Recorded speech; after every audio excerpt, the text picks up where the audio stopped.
आप सुन रहे हैं विविध भारती राष्ट्रीय सेवा, देश की सुरीली धड़कन। कार्यक्रम सखी सहेली बस थोड़ी ही देर में।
सखी सहेली।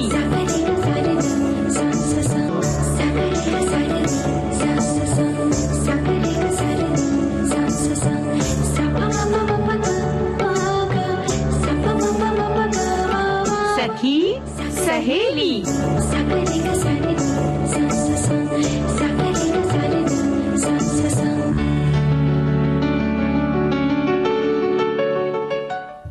सभी सखियों और श्रोता भाइयों को मंजरी वर्मा का प्यार भरा नमस्कार और सखी सहेली के मंच पर सभी का एक बार बहुत स्वागत करते हो। और चंचल, तुम्हें भी मेरा प्यार भरा नमस्कार। स्वागत नमस्कार मंजरी, आपको और सभी सुनने वालों को मेरा यानी चंचल वर्मा का नमस्कार। और बताइए कैसी हैं आप? बस बिल्कुल बढ़िया, मस्त एकदम, हमेशा की तरह। कुछ भी बदला नहीं, वही है हम, वही हो तुम, है ना?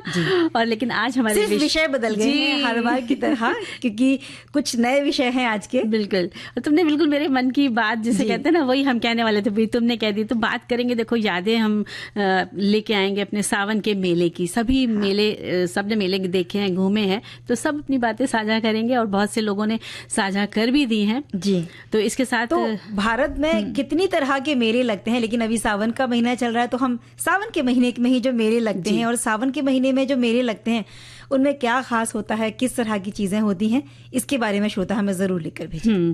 और एक खास है कि सास बनने की तैयारी, हाँ, है ना?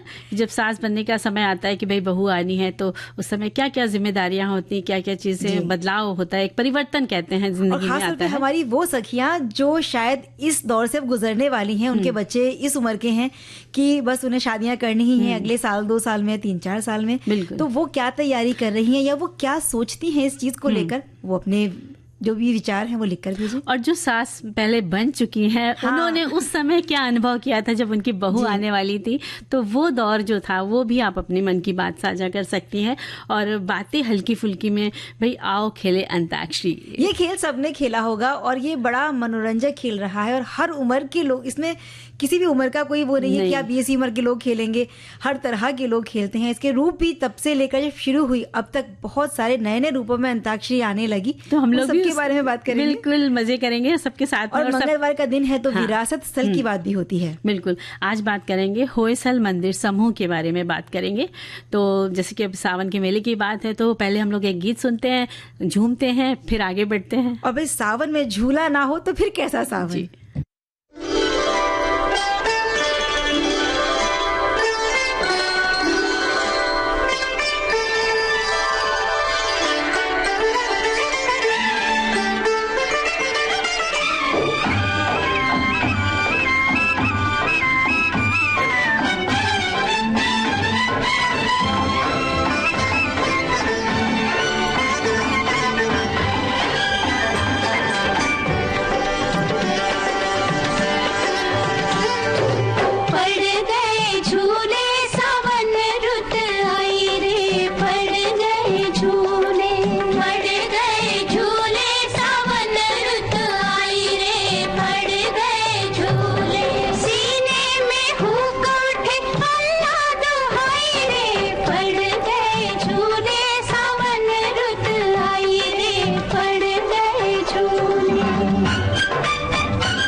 हाँ, तो चंचल, सावन में जब मेला घूमने जाते तो वहां पर झूलने का तो बहुत ही मजा आता है, क्योंकि तरह तरह के झूले लगते हैं मेलों में।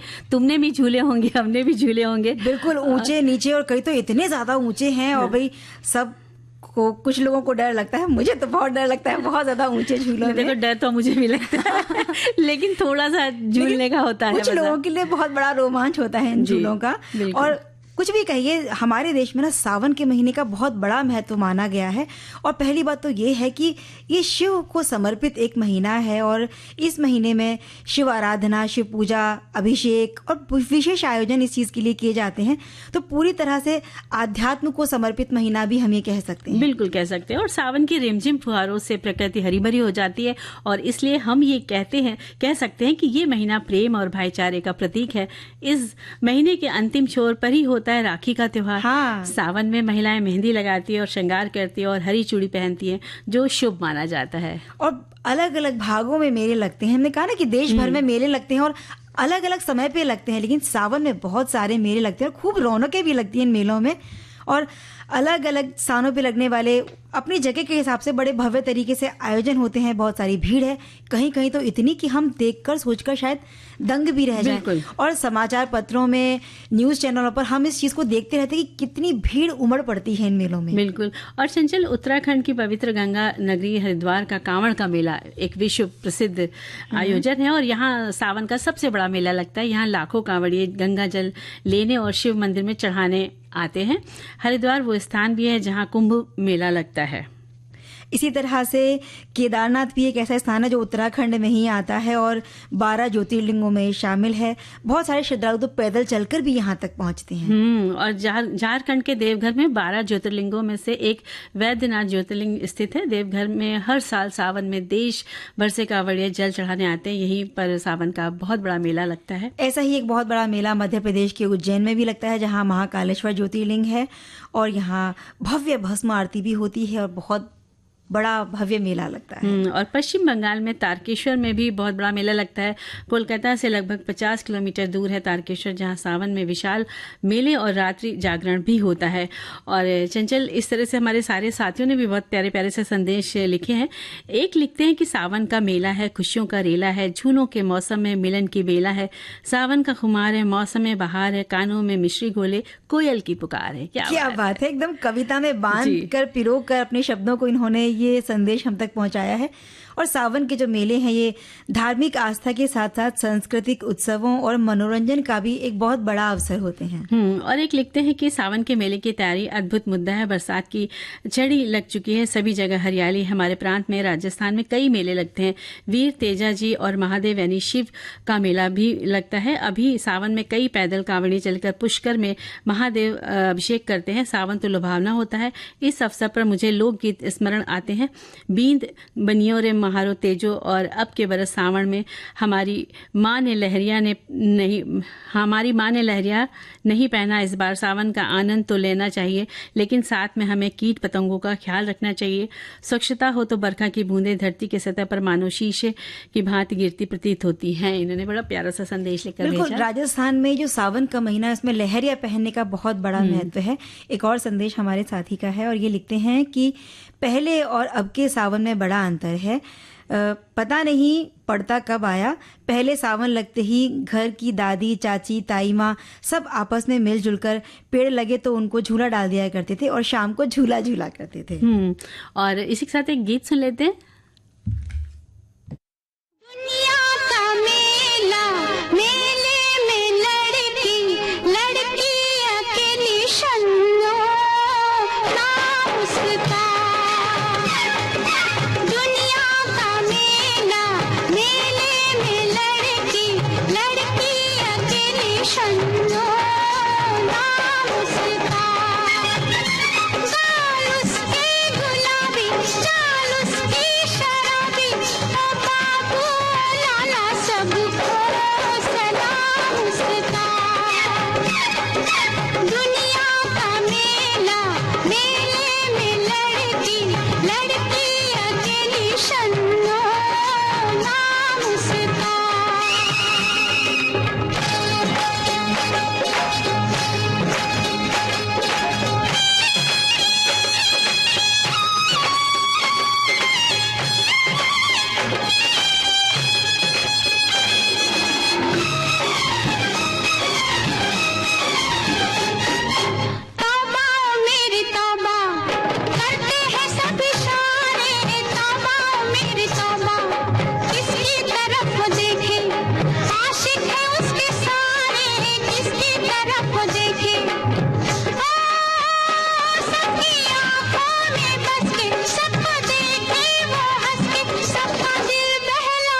कार्यक्रम में समय हो चला है एक अंतराल का।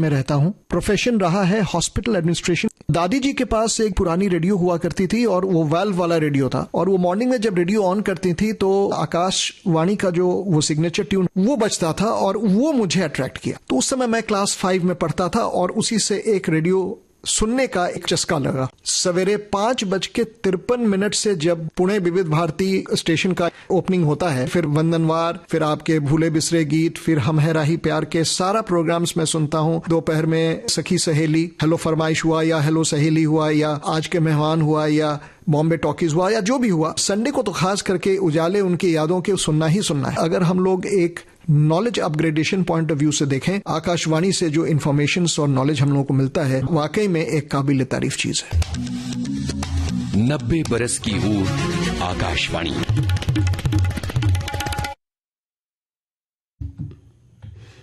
तो चंचल, देखो कितने सारे संदेश में से एक संदेश हम लेते हैं कि सावन के मेले से जुड़ी बहुत सी यादें हैं, जिनमें प्रमुख है वो राखी, रुमाल, स्त्रियों के श्रृंगार की सामग्री और बच्चों के लिए खेल खिलौनों की दुकानें, जिनकी तैयारी सावन मास में शुरू होने ही लग जाती है। हर दुकानदार की दूसरे दुकान से सजाने और खिलौने रखने की प्रतिस्पर्धा भी हुआ करती है और हर दुकानदार ग्राहक को लुभाने का भरपूर प्रयास करते हैं। और उस समय आज के जैसे इस तरह की दुकानें स्थायी नहीं हुआ करती थी।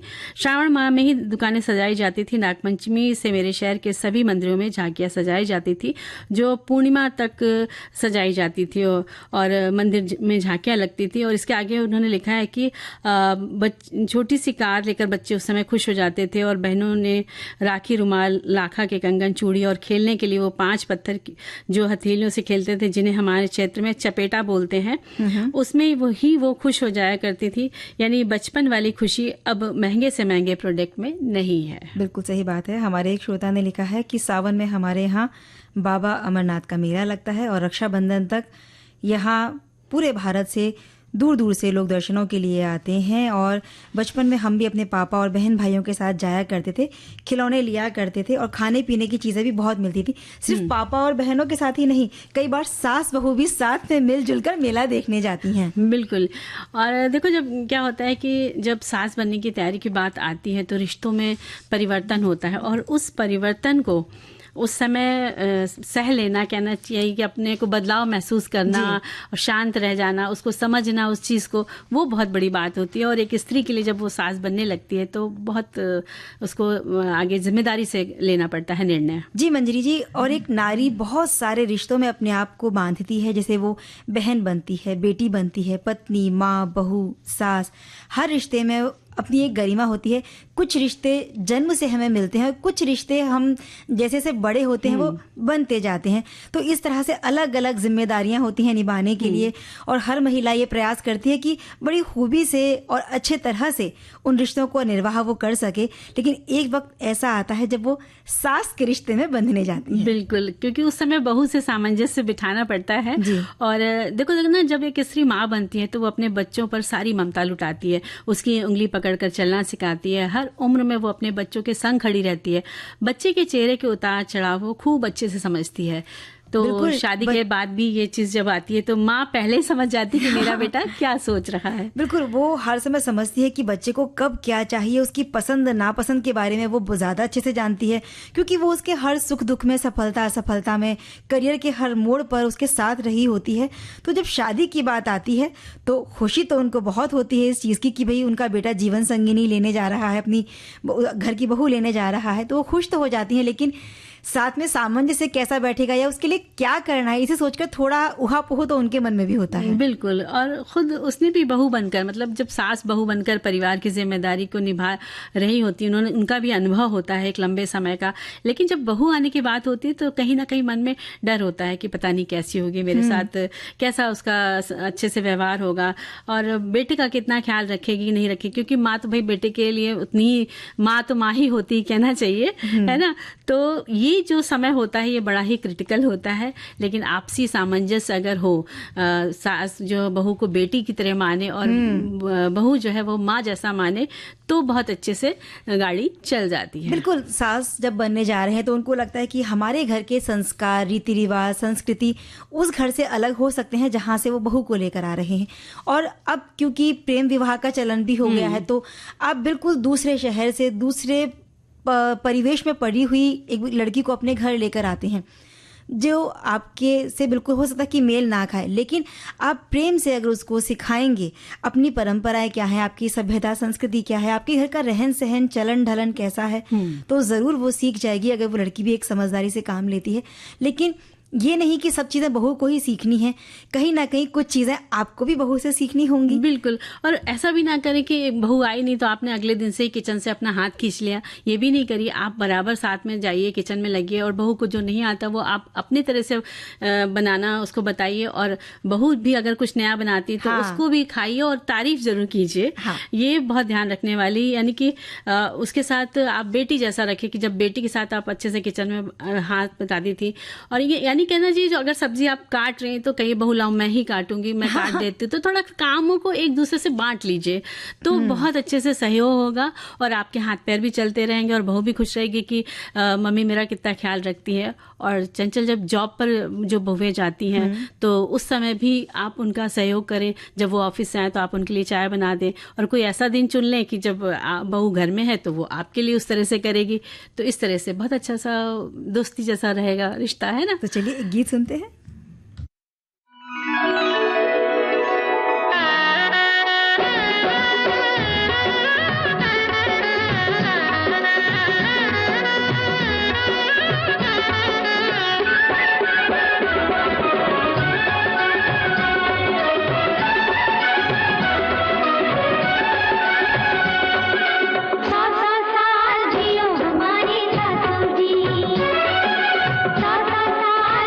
हमारी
तो बिल्कुल सही बात है कि जब बहू आती है और अगर आपकी सास बहुत प्रेम पूर्वक व्यवहार आपसे करती है तो बहू भी यही कहे कि भाई माँ से प्यारी है सासू जी। बिल्कुल सही माँ बात। से प्यार पाया। जब आप नए घर में जाते हैं एक नई माँ के रूप में आपको सासू जी माँ मिलती हैं और आपको शायद अपनी माँ को छोड़कर आने की जो कमी है वो महसूस नहीं होगी।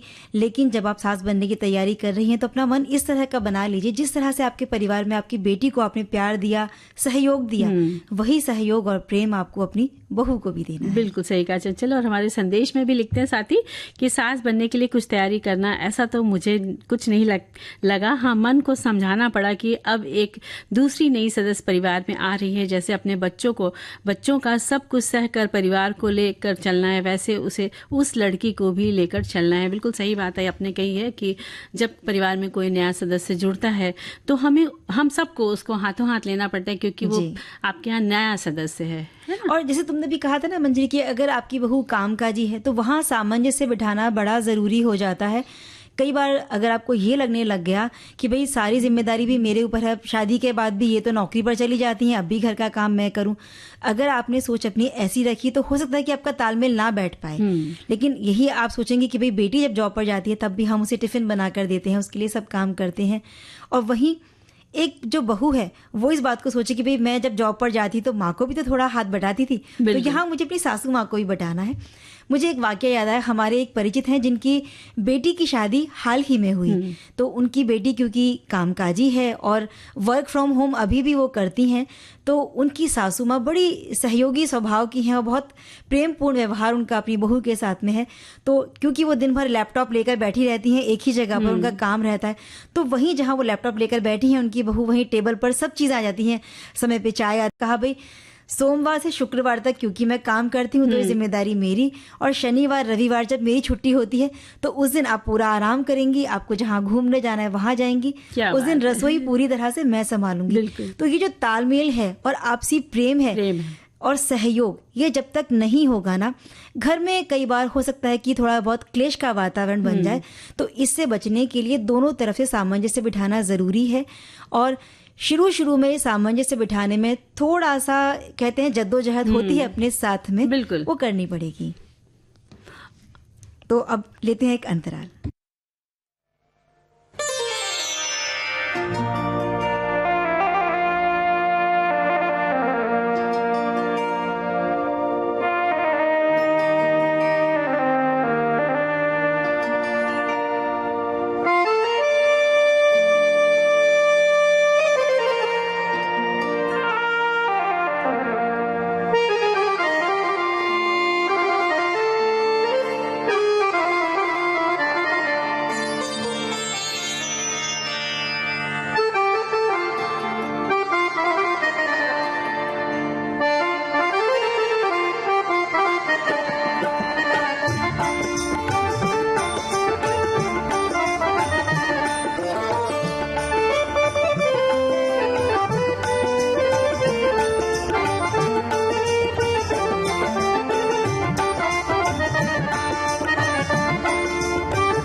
शहर की याद। जहाँ से आप अवतरित हुए इस धरती पर, पहला मील का पत्थर तो वो है।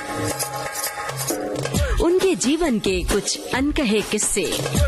15-20 साल पहले पिताजी को एक दिन बताया कि पापा वो जो पूजा की अलमारी पे अखबार के नीचे जो आप लोग चेंज रखते थे, वहाँ से मैं कभी कभी पैसे चुराता आलू की टिक्कियाँ खाने के लिए। उन्होंने वो किया जो उनके मन ने कहा। तब मैं पिताजी के पास गया तो उनको बताया कि मुझे बम्बई आना है, फिल्में बनाना चाहता हूँ।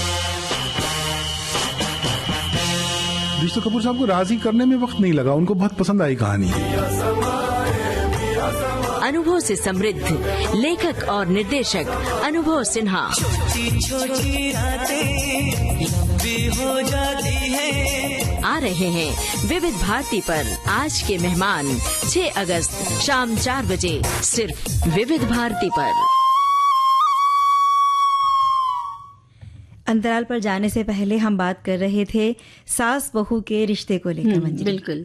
तो देखो, एक संदेश में हमारे साथी लिखते हैं कि मेरी पत्नी जो कुछ बरस पहले ही खुद भी इस घर में बहू बनकर आई थी, पता ही नहीं चला, समय आगे बढ़ा और अभी पिछले महीने ही अपनी बहू की सास बन गई हैं। बहू को कैसे रखना है इसकी तैयारी तो तब से होने लगी थी जब से बेटे के लिए रिश्ते आने शुरू हो गए थे, और अब उन्हीं तैयारियों के साथ अपनी बहू के साथ कैसे रहना है, कैसे उसे रखना है जिससे उसे अपनी माँ की कमी महसूस ना हो और खुश रहे, उसी प्रयास के साथ आगे बढ़ रही है। बिल्कुल सही बात है, ऐसा कर रही हैं तो बहुत अच्छी बात है। और अपनी बहू को बहुत प्यार दें जिससे वो भी खुश रहे, उसे लगे ना कि मैं अपना मायका छोड़ कर आई हूँ, है ना। और सास को लेकर जो एक डर मन में रहता है, अगर इतनी अच्छी सास कोई बन जाए तो ये जो डर है उस नई पीढ़ी में जो लड़कियां बहू बनने जा रही हैं उनके डर मन से वो डर भी निकल जाएगा। बिल्कुल। एक संदेश आया है, हमारे श्रोता लिखते हैं कि मेरी श्रीमती जी भी सास बनने की तैयारी कर रही हैं।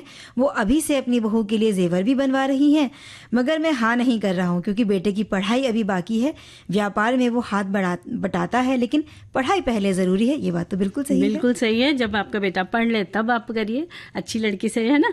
और एक साथी लिखते हैं, दामाद की सास तो मैं बन चुकी हूँ, बहू की सास बनने में अभी देर है। सास बनने पर क्या क्या सावधानी रखनी चाहिए, इस पर आज हम सभी के अनुभव बहुत ध्यान से सुने। वाकई बहुत ध्यान से करिए। और आजकल लेकिन सासें बहुत बदल गई हैं, वही देखो चंचल, है ना। बिल्कुल। और वही हमारे एक श्रोता ने संदेश लिखा है, सास ही क्यों ससुर बनने की तैयारी भी हम सखा करते हैं, अभी तो हम बन भी गए हैं और दादा नाना भी बन गए हैं। बिल्कुल देखिए, जब सास घर की महिला बनेगी तो आप तो ससुर बनेगी है ना। तो भाई आपका अनुभव भी बहुत मायने रखता है।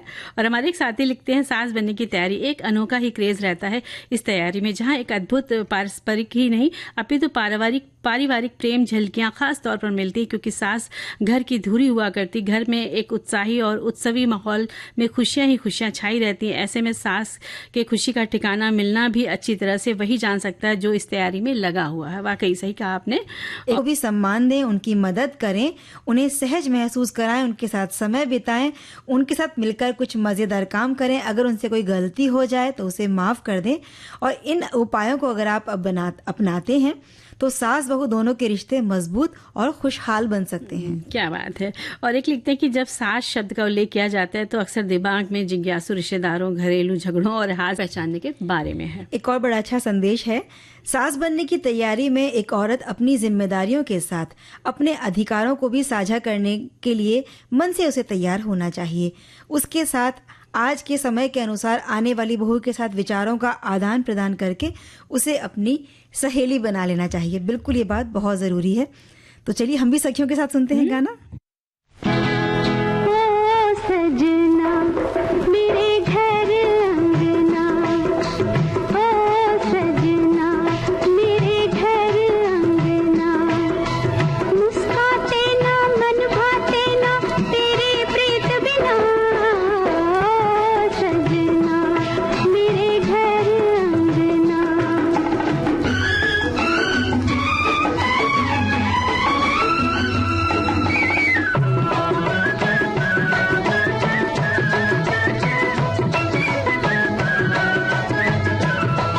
पिया प्यार तुम्हारा जीवन का सहारा, बदली में चमकता एक आस का तारा।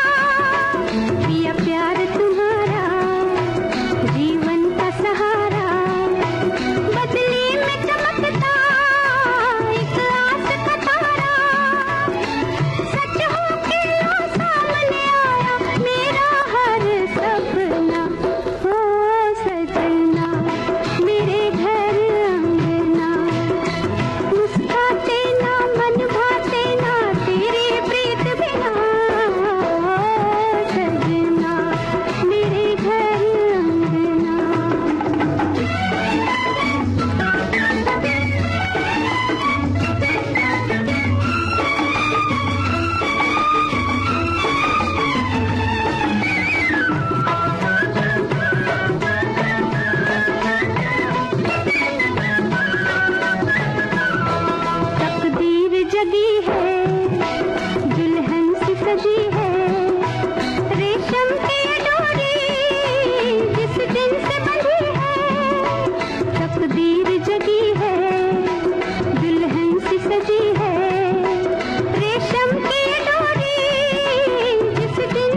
भाई चंचल, शुरू करो अंताक्षरी, लेकर हरि का नाम समय बिताने के लिए करना है कुछ काम। तो चलो तुम अंताक्षरी खेलने के लिए कह रही हो हमसे। इसी मूड में आ गए। देखो यहीं से अंताक्षरी शुरू होती थी और जो माँ आया है तो उससे माँ से एक अक्षर का, माँ के अक्षर का गाना गाना पड़ता था। तो अगर तुमसे कहा जाए तो तुम क्या गाओ, क्या गुनगुना दोगी लाइन? मेरे रंग में रंगने वाली परी हो या हो परियों की रानी। क्या बात है। नाना करके प्यार तुम्ही से कर बैठे था, है ना? ठाड़े रहियो ओ बाके यार रे। क्या बात। ऐसे देखो हम लोग बचपन में कितनी अंताक्षरी खेला करते थे। और अंताक्षरी जब शुरू होती थी तो सुबह से लेकर शाम हो जाया करती थी, मतलब अंताक्षरी खत्म होने का नाम नहीं लेती थी। और ये ऐसा मनोरंजक खेल है जिसे लगभग हर पीढ़ी के लोगों ने खेला होगा। और इस खेल को खेलते हुए मजा तो आता है मंजरी, समय यूं कट जाता है कि बस पता ही नहीं चलता। और अक्सर देखने में आता है कि यूं जो कोई भी खेल अगर हम खेलने बैठे तो उसके बहुत सारे नियम होते हैं या बहुत सारा सामान उसके लिए चाहिए, लेकिन मनोरंजन से भरपूर जो अंताक्षरी है, ना तो बहुत कठिन नियम है ना कोई सामान इसके लिए हमें चाहिए। बिल्कुल। और अंताक्षरी के खेल में जरूरी नहीं कि खेलने वाले उम्मीदवारों की गायकी में निपुण होना ही चाहिए। हाँ। यहाँ कुछ सुर में गाते हैं तो कुछ थोड़े बेसुर हो जाती, क्योंकि मकसद तो होता है भाई एक अच्छा सा मनोरंजन हो जाए। और बड़ा मजा आता है खुद को इस खेल का हिस्सा बनाकर खेलने को, और सबको देख कर भी खेलते अच्छा लगता है। और जैसे तुमने कहा ना 2-3 दिन तक खेलते थे, हार तो कोई मानता ही नहीं था, वरना लड़ पड़ते थे कि अक्षर बदलो, अक्षर बदलो। हाँ। अक्षर हा है तो नहीं हम माँ पे गाएंगे, नहीं तो फिर काका तो हुआ ही नहीं है। ऐसे कर करके हम लोग कूद जाते थे। तो ये गेम बड़ा मजेदार होता था और बहुत लंबी देर तक ये चलने वाला होता था। और मंजरी एक समय बड़ा क्रेज हुआ करता था जब मनोरंजन के बहुत ज्यादा साधन नहीं थे ना।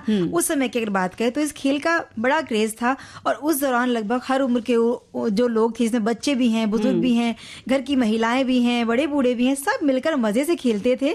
ना घर में टीवी था, ना कंप्यूटर था, ना मोबाइल हर एक के हाथ में थे, तो बस समय काटने के लिए अंताक्षरी खेल लेते थे। लेकिन आधुनिकता की दौड़ में ये जो क्रेज है धीरे धीरे कम हो रहा है, या कह सकते हैं कि अगर खेल भी रहे हैं तो इसके रूप थोड़े थोड़े बदल रहे हैं। लेकिन लोग मोबाइल में बहुत ज़्यादा बिजी हो रहे हैं, वो सोशल मीडिया में बस उलझे रहते हैं। तो ऐसे खेल लुप्त ना हो जाए, ये कोशिश हमें करनी है। बिल्कुल। और देखो गर्मियों के दिनों में तो ये अंताक्षरी खेलना तो सबसे मनोरंजक खेल हुआ करता था। सब आपस में बैठ के खेलते थे।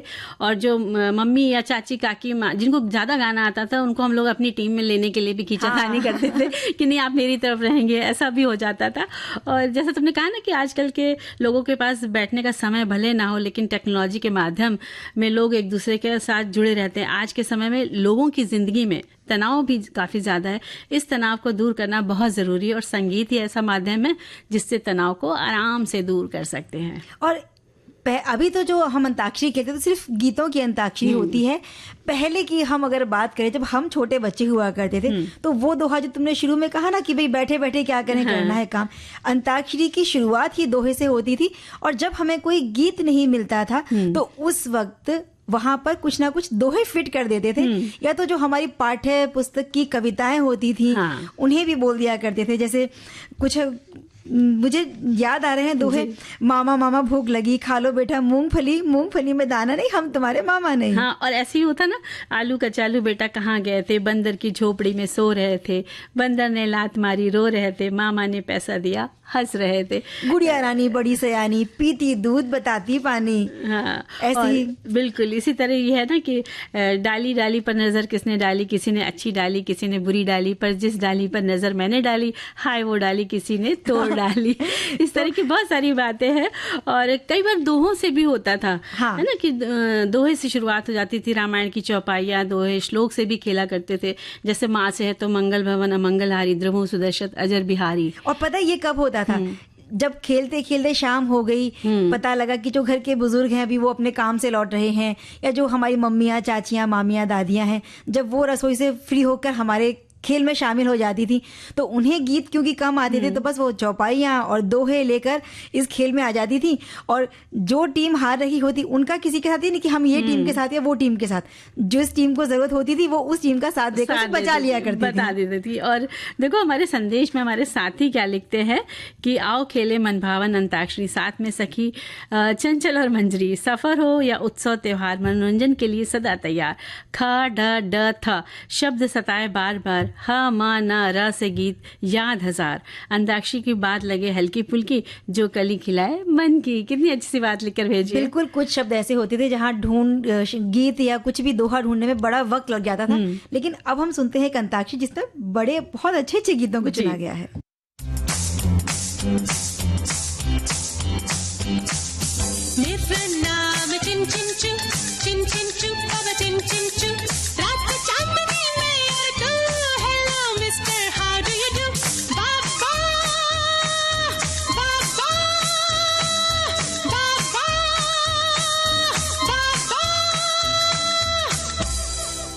बाहर से कोई अंदर ना आ सके, अंदर से कोई बाहर ना जा सके, सोचो कभी ऐसा हो तो क्या हो, सोचो कभी ऐसा हो तो क्या हो। हम तुम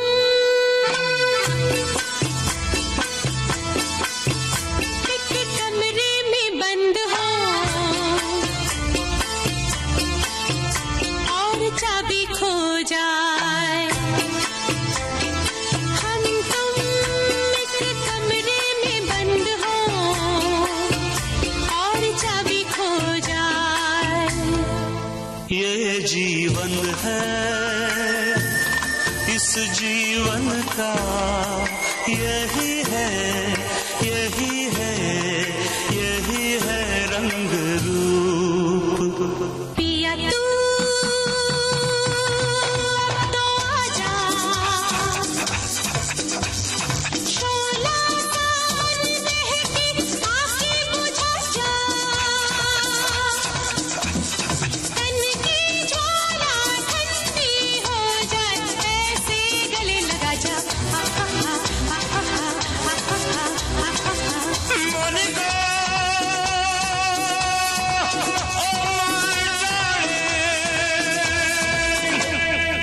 गुलाबी आंखें जो तेरी देखी, शराबी ये दिल हो गया, संभाल मुझको मेरे यार, संभलना मुश्किल हो गया।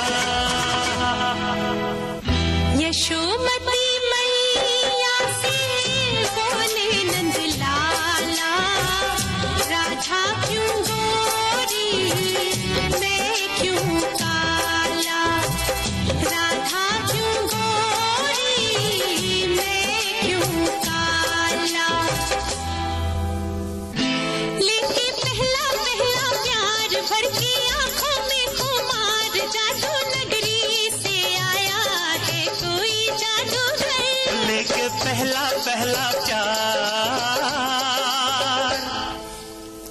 रमैया वस्तावैया, रमैया वस्तावैया, रमैया वस्तावैया, रमैया वस्तावैया, मैंने दिल तुझको दिया, मैंने दिल तुझको दिया। ये जो मोहब्बत है ये उनका है काम, महबूब का जो बस लेते हुए ना, मर जाए मिट जाए हो जाए बदनाम, रहने दो छोड़ो भी जाने दो यार, हम ना करेंगे प्यार। रंग भर से भीगे चुनर वाली, रंग भर से ओ रंग भर से भीगे चुनर वाली, रंग भर से, रंग भर से भीगे चुनर वाली, रंग भर से। सुन साहिबा सुन प्यार की धुन, मैंने तुझे चुन लिया, तू भी मुझे चुन। सुन साहिबा सुन प्यार की धुन। तो देखो चंचल, थीम अंताक्षरी भी हुआ करती थी।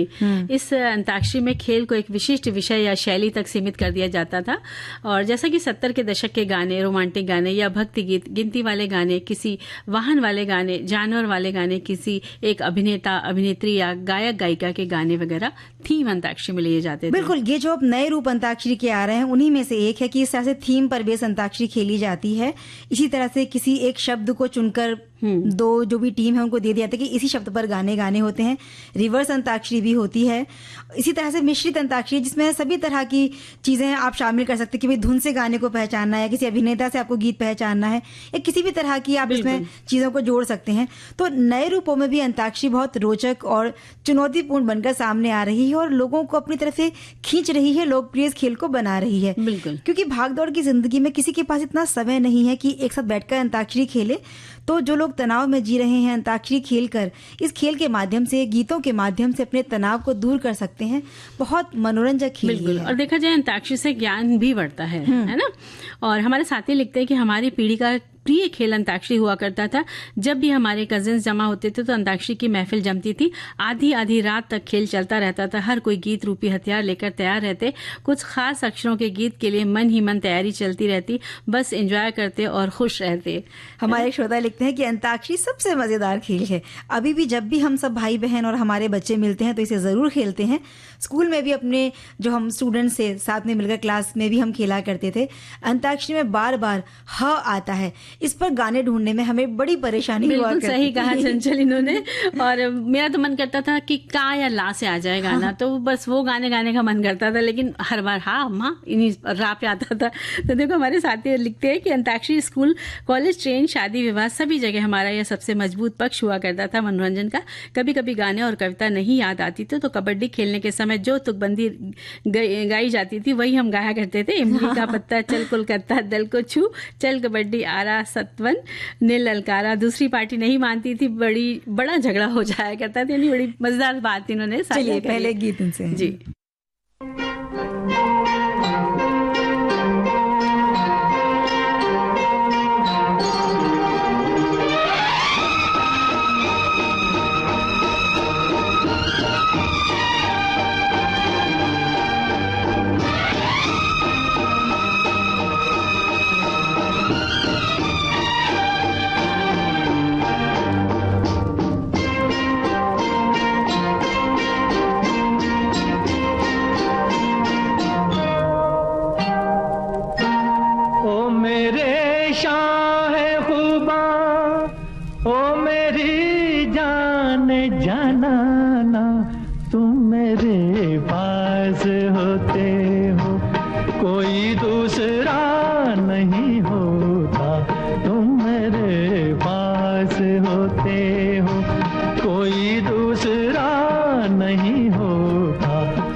कब ख्यालों की धूप ढलती है, हर कदम पर शमा सी ढलती है।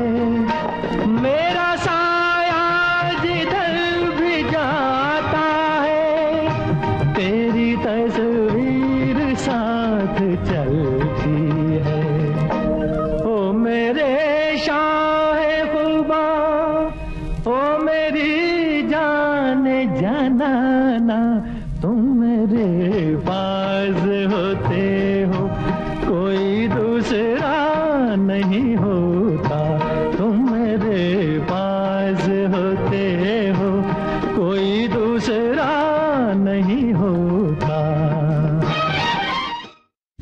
चंचल, आज हम बात करने वाले हैं भारतीय विरासत स्थल होयसल मंदिरों का समूह, इनके बारे में।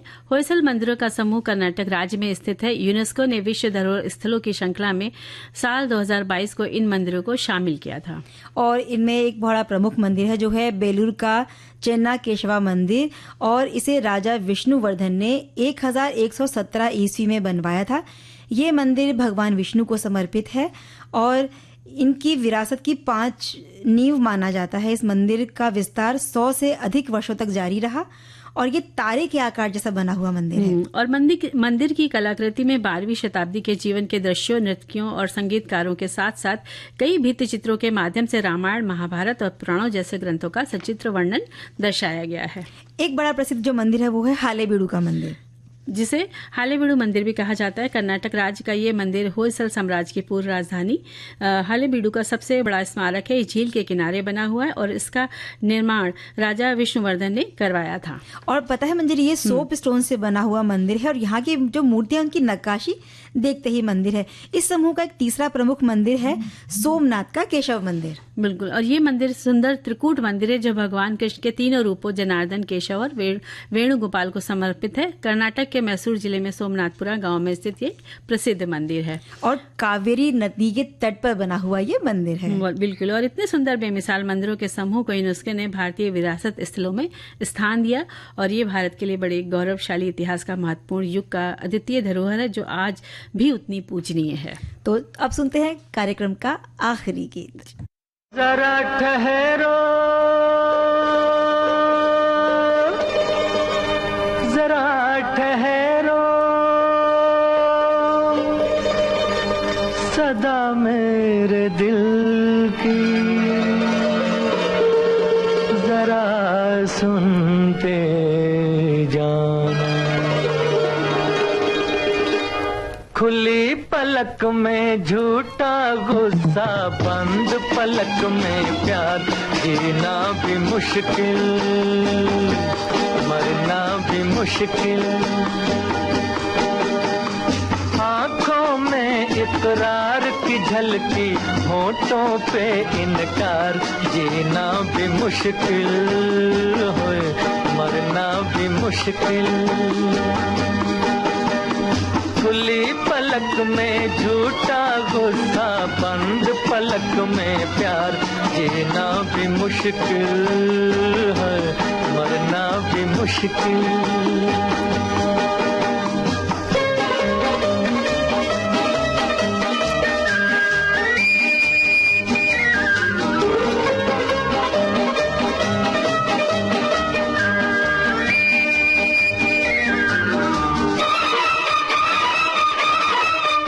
जिस दिन से देखा तुमको, तुम लगे मुझे अपने से, और आके रहे आँखों में, और आके रहे आँखों में, एक मन चाहे सपने से। समझ न आए क्या जीता मैं और गया क्या हार, जीना भी मुश्किल, मरना भी मुश्किल। खुली पलक में झूठा गुस्सा, बंद पलक में प्यार, जीना भी मुश्किल है, मरना भी मुश्किल।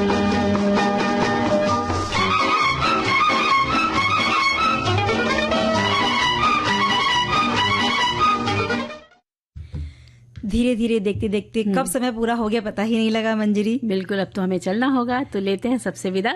सभी को मंजरी वर्मा और चंचल वर्मा का नमस्कार।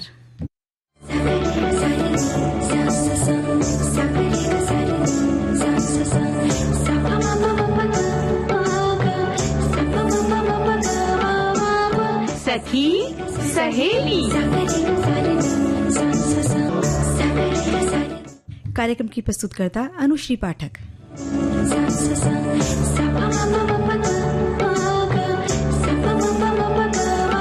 सखी सहेली।